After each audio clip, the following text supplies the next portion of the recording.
आज की वीडियो में हैक्स और टिप्स ऐसे हैं कि जो ईद के हवाले से हैं और आपके बहुत ज़्यादा काम आएंगे। आपकी ईद बहुत आराम और सुकून से गुजरने वाली। बधाई तो छोटे छोटे हैं लेकिन आपके बहुत ज़्यादा काम आएंगे।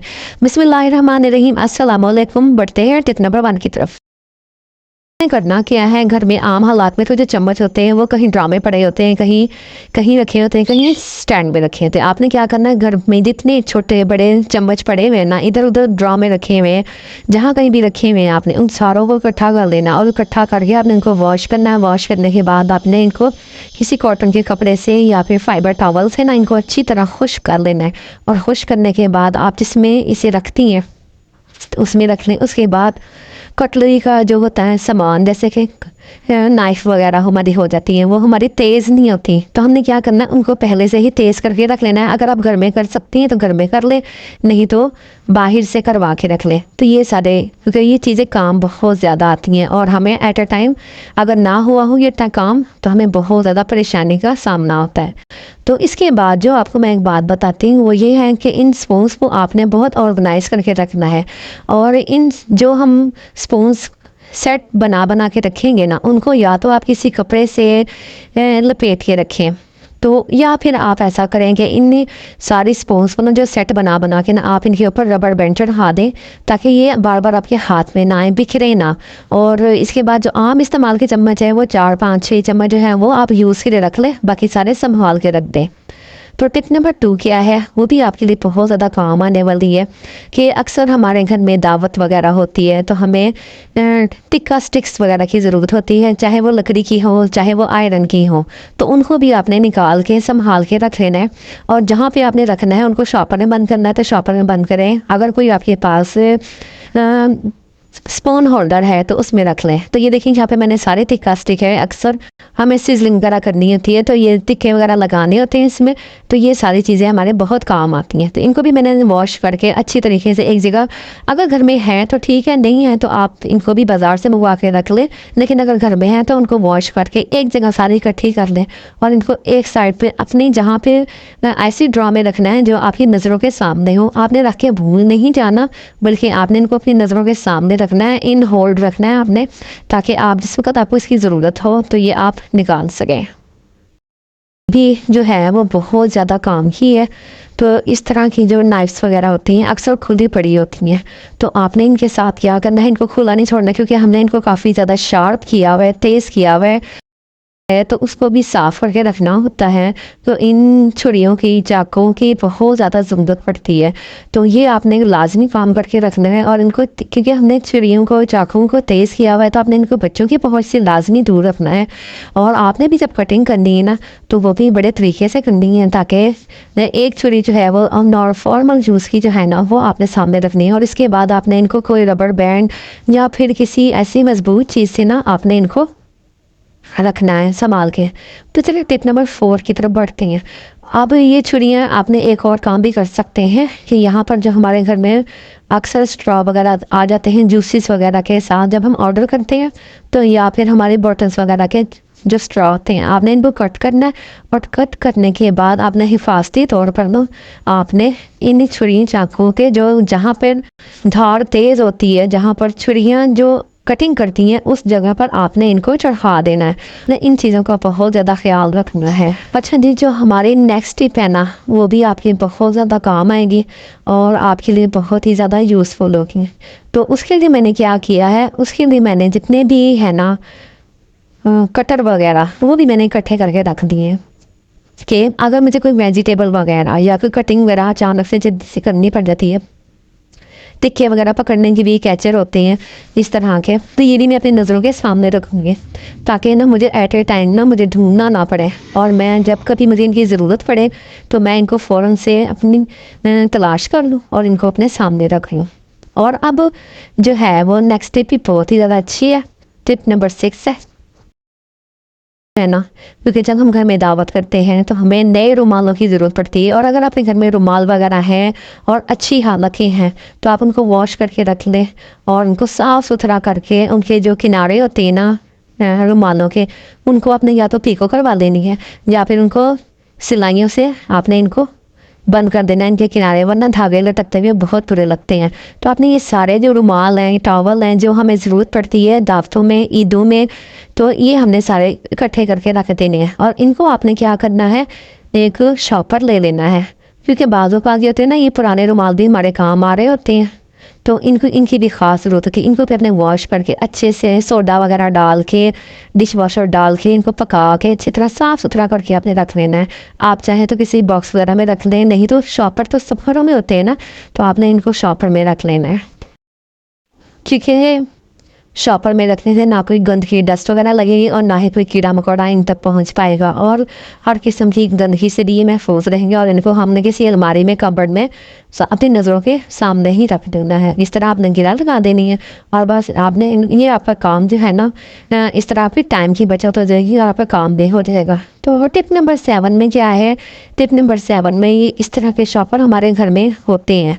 तो चाहे वो फैब्रिक के हों, चाहे वो कपड़े के हों, या फिर क्या कहते हैं प्लास्टिक के, आपने इस तरह के शॉपर जो है ना, घर के जितने भी शॉपर हैं सारे संभाल के रखते हैं। अगर आपने नए मंगवा लिए हैं वो भी अच्छी बात है, तो लेकिन जो इस तरह के शॉपर आ जाते हैं, हमें ख़ास तौर पर इन शॉपरों की बहुत ज़्यादा ज़रूरत पड़ती है। कहीं गोश्त लेके जाना होता है, कहीं कोई चीज़ भेजनी होती है, और अगर कुछ भी ना करना हो, तो घर में ईद के दिन जो होता है वो कुर्बानी का दिन होता है, इतना सारा गंद वगैरह जो होता है, उसके लिए भी हमें शॉपरों की ज़रूरत होती है। तो नए नए शॉपर तो नहीं ना इस्तेमाल करने, सब नए शॉपर तो चले हम कुर्बानी वगैरह बांटने के लिए इस्तेमाल कर सकते हैं, लेकिन जो पुराने शॉपर है ना, तो वो सारे कपड़े वगैरह, वो जो आलाइश वगैरह होती है, जानवरों की जो गंदगी होती है, जो भी हो, आपको पता ही है कि जो कुछ कुर्बानी नहीं होता है, तो वो सारी जो चीज़ें हैं ना, वो इसमें हम बंद करेंगे और इसमें हम बाहर रख देंगे या डिस्कार्ड कर देंगे, कुछ भी करेंगे। तो मैं उसी शॉपर में ना, जहाँ पे मैंने रुमाल रोटियाँ वगैरह के रखेंगी, तो मैंने ये सारी चीज़ें उसी दिन निकाल दी हैं। जब मेरे घर में दावत होगी या ईद का दिन होगा, तो मैं उसी दिन ये सारी चीज़ें निकालूंगी, उनको शॉपर को बंद करके तह बना के मैंने रख दिया। अब 8 जो है वो टिप क्या है, अक्सर कसाई जो होते हैं ना, वो जब गोश्त बना रहे होते हैं हमारे घरों में, वो छोटे छोटे कपड़े, रुमाल या फिर टावल वगैरह मांगते हैं, क्योंकि ब्लड वगैरह इधर उधर बिखरा होता है। तो उसके लिए, सफाई के लिए ना, इन जो टावल्स वगैरह के, इन कपड़ों की बहुत ज़्यादा ज़रूरत होती है। तो अगर आपने ये सब जो है ना पहले से ढूंढ के रखे होंगे, इनको कट करके रखा हुआ होगा, जाहिर सी बात है ज़रूरत तो होगी, तो आपका बहुत सा टाइम जो है ना वो बचेगा, आपको ढूंढना नहीं पड़ेगा। आपने इसको भी किसी अपने शॉपर वगैरह में करके या किसी ऑर्गेनाइज़र में रख दें, या किसी बॉक्स वगैरह में रख दें, कबर्ड वगैरह में, तो ये आपके बहुत ज़्यादा ना टाइम की बचत होगी इस तरह। इसी तरह टिप नंबर 9 में मैं आपको बताती हूँ, वो भी आप ज़रा ध्यान से गौर से सुने, कि जैसे हमारे घर में दावतें वगैरह होती हैं, तो हम क्या करते हैं, सबसे पहले जो राशन का सामान होता है ना, ख़ास तौर पर जो वेजिटेबल से रिलेटेड होता है, वो आपने लाजमी ला के रखना है। जैसे कि प्याज है, लहसुन है, अदरक है, ये आपने सारी चीज़ें पहले से स्टॉक घर में मौजूद रखना है, ताकि कोई दावत वगैरह हो तो आपको फ़ौरन से फ़ौरन बाज़ार से ना भागना पड़े कि किसी को भगवाएँ, आपके जाएँ जाकर जेल लेकर आएँ।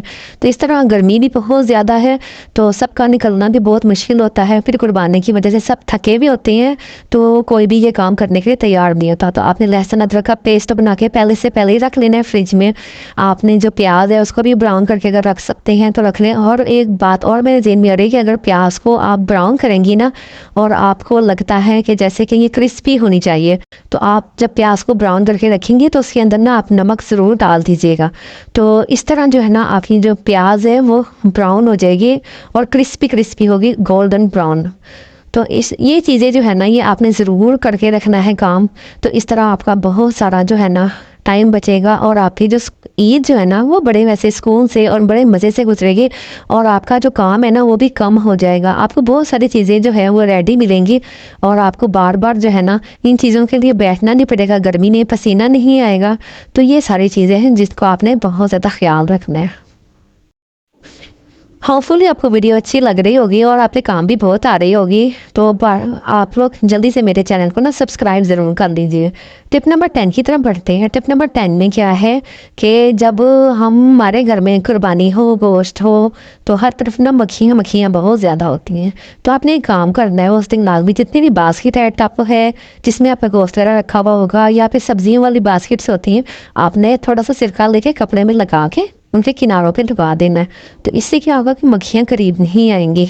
आपने ये काम लाजमी करना है, मक्खियों से बचना है तो ये काम लाजमी करना है। टिप नंबर 11 में क्या करना है, आपने उसी कपड़े को थोड़ा सा गीला करना है और उसी में थोड़ा सा सिरका लगा के ना इन सब चीज़ों को आपने ढाँप के रखना है। गोश्त के टप वगैरह हो जिन जालियों में आप रखेंगे, और ख़ास तौर पे गोश्त को ना आपने हवादार जालियों में रखना है। इस तरह की बड़ी बड़ी जालियाँ आप ले आए, उसमें आपने गोश्त को रखना है। गर्मी की वजह से, क्योंकि गोश्त को ख़राब होने का काफ़ी ख़तरा है, तो आपने इस चीज़ से बचना चाहते हैं तो आपने इस तरह के सिरके में डिबो के इस तरह के कपड़ों से कवर करना है और जालियों में रखना है आपने। और इसके बाद 12 नंबर पे चलते हैं। 12 नंबर में क्या है कि ये जो प्लास्टिक डिस्पोजेबल बॉक्स होते हैं या प्लास्टिक कंटेनर होते हैं हमारे घरों में, आपने ना इन सारों को इकट्ठा कर लेना है। इससे में क्या होता है कि जब हमने कभी कोई रायता या किसी के घर सालन वगैरह या कोई भी छोटी चीज़ हमने भेजनी होती है, घर में रखनी होती है, तो ये हमें टाइम टेबल नहीं रही होती और इधर उधर किसी कोने में किसी कबर्ड में घुसी हुई होती हैं। कहीं इनके ढक्कन होते हैं, कहीं पे इनके जो होते हैं ना वो नीचे कंटेनर होते हैं। तो आपने इन सारे बॉक्सेस को ना इकट्ठा करके रख लेना है। तो इस तरह आप काफ़ी बड़ी बड़ी परेशानियों से, है तो ये छोटे छोटे हैं लेकिन आप काफ़ी बड़ी बड़ी परेशानियों से बच जाएंगे और आपका टाइम भी बचेगा। तो होपफुली आपको अगर अच्छा लग रहा है ना ये सारा कुछ, तो लाइक ज़रूर करते हैं मेरी वीडियो को। तो इसके बाद चले मैं बढ़ती हूँ 13 टिप की तरफ। 13 टिप भी बहुत अच्छी है। अच्छा, एक चीज़ का आपने बहुत ज़्यादा ख्याल रखना है, किचन काउंटर की सफाई का। हो सके तो इसको सिरके से ज़रूर साफ़ करें और उसके बाद आपने किचन काउंटर को एक्स्ट्रा चीज़ों से ना आपने हटा देना। जितनी भी आपकी डेकोरेशन की चीज़ें होती हैं उन दिन इनकी ज़रूरत नहीं होती है, क्योंकि हमें किचन काउंटर में बर्तन वगैरह रखने होते हैं, गोश्त रखना होता है, खाने पकाने के बड़े बड़े पतीले रखने होते हैं। तो इन सब चीज़ों के लिए ज़रूरी है कि आप किचन काउंटर को ना बिल्कुल साफ़ सुथरा कर दें और कोई भी एक्स्ट्रा चीज़ें जो हैं जो ज़्यादा ज़रूरत नहीं है जिन चीज़ों की, तो आप उनको समेट के रख दें, क्योंकि वो उनकी जब ज़रूरत ही नहीं है तो आप उनको कहीं छुपा के किसी काउंटर में जो बार बार जो दरवाज़ा मतलब कैबिनेट वगैरह नहीं खुलती, आप उसके अंदर रख दें। तो इन चीज़ों की जब ज़रूरत ही नहीं है तो वो फिर बार बार हाथों में रहेंगी और हमें इधर से उधर रखनी पड़ेंगी और हमें टाइम जो है ना हमारा वेस्ट होगा। तो इसलिए बेहतर है कि किचन काउंटर की एक्स्ट्रा चीज़ें हटा दें और साफ़ सुथरा रखें उसे। और नेक्स्ट टिप में क्या है, आपने क्योंकि किचन में काम मुसलसल खड़े होकर करना होता है लेडीज़ ने, और कामों की तो छुट्टी होती ही नहीं। समझें कि ये ईद जो है ना थका देने वाली होती है, लेकिन अगर आप अपनी थकावट और अपने उससे बचना चाहते हैं तो आपने साथ के साथ ना सारे काम कर लेने।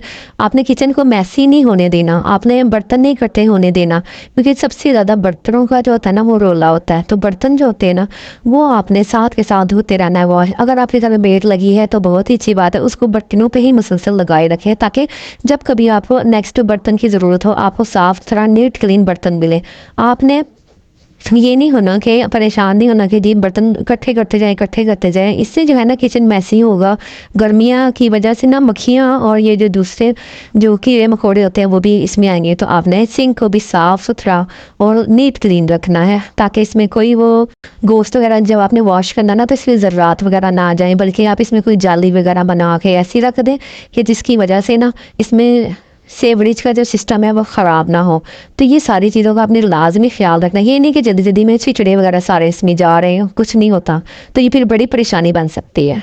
तो टिप नंबर 15 ये भी आपके बहुत काम आएगी। आपके घर में जितनी भी डिस्पोजेबल बॉटल्स हैं, जितने भी प्लास्टिक के बर्तन हैं ना, और ख़ास तौर पर जो सिल्वर के और स्टील के बर्तन हैं, उनकी बर्फ़ जमा के आपने रखी जाना है। तो वो उससे क्या होगा कि आपको ईद वाले जितनी बर्फ़ की ज़रूरत होती है, कसाई वगैरह जो होते हैं पानी मांग रहे होते हैं, अपने बोतलें ठंडी कर करके ना रखते जाना है। तो इससे आपको एट ए टाइम बाज़ार से नहीं भागना पड़ेगा, आपको मुश्किल परेशानी नहीं होगी और आपका काफ़ी सारा जो है ना वो टाइम बच जाएगा और आपको किसी भी किस्म की ना मुश्किल नहीं होगी। तो ये सारी चीज़ें आपने भर के रख देनी है। और इसके बाद एक और चीज़ रह गई है, वो ये कि जब आपने ना अपने बर्तन वगैरह जो प्लेटें वगैरह हैं, बाउल वगैरह है, ट्रे वगैरह हैं, वो आपने लाजमी साफ़ करके रखने हैं और अपने सामने वाली अलमारी में रखने हैं। ये शीशे के गिलास है, ये आपने सामने की अलमारी में रखने हैं।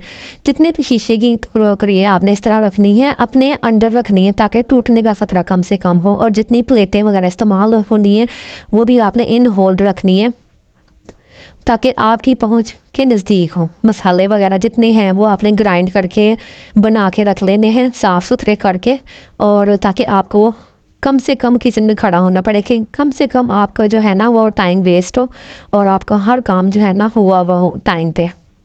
अच्छा जी, अब एक आखिरी बात कुर्बानी से रिलेटेड, गोश्त से रिलेटेड, वो ये है कि जब कभी घर में कुर्बानी का गोश्त आए कि सास ने कुर्बानी की हो सकता है वो आपके हस्बैंड ने कुर्बानी की है। अगर आपके हस्बैंड ने कुर्बानी की है ना, तो आपने उसके ऊपर रोप नहीं जमाना कि ये इसके ऊपर जो है ना मेरा हक है, मैं अपनी मर्ज़ी से इस गोश्त की तकसीम करूँगी। आपने करना क्या है, पहले तो गोश्त को साफ़ सुथरा करके रखना है, पैकेट बना के रखना है।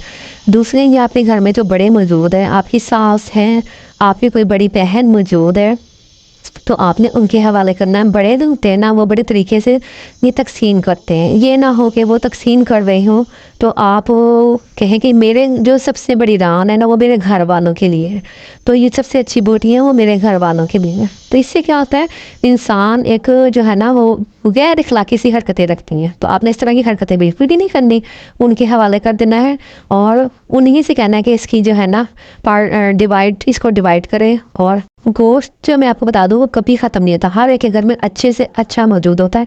तो यहाँ पे आपने लालच बिल्कुल भी नहीं दिखाना, बल्कि आपने उनकी बड़ों की मर्ज़ी से ना ये सारे काम करने हैं, जिससे आपके घर वाले भी खुश हो जाएंगे और आपको भी दिल से खुशी महसूस होगी। होपफुली आपको वीडियो अच्छी लगी होगी, और अगर अच्छी लगी है तो मेरे चैनल को लाइक और सब्सक्राइब ज़रूर करके जाइएगा और दूसरों के साथ शेयर भी कीजिएगा। और अपने कमेंट बॉक्स में ज़रूर बताना है कि आपको मेरी वीडियो कहाँ कहाँ से ज़्यादा अच्छी लगी और क्या बात सबसे ज़्यादा अच्छी लगी। फिर मिलती हैं अच्छी सी वीडियो में। अल्लाह हाफिज़।